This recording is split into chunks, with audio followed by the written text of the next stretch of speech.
دوم، یکی از فضلا تعلیم ملک زاده‌ای همی دارد و ضرب بی‌محابا بازو و زجر بی‌قیاس کردی. باری پسر از بی‌طاقتی شکایت پیش پدر برد و جامه از تن دردمند برداشت. پدر را دل به هم برآید. استاد را گفت که پسران آحاد و رعیت را چندین جفا و توبیخ روا نمی‌داری که فرزند مرا؟ سبب چیست؟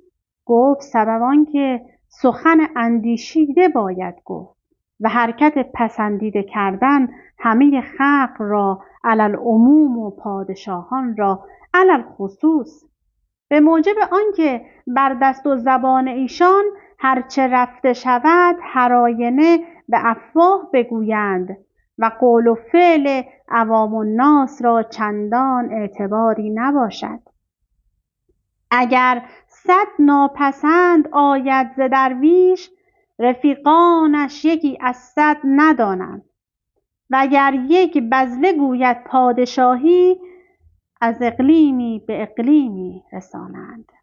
پس واجب آمد معلم پادشاهزاده را در تهذیب اخلاق خداوندزادگان، انبتهم الله نباتا حسنا، از آن اجتهاد از آن بیش کردن که در حق عوام.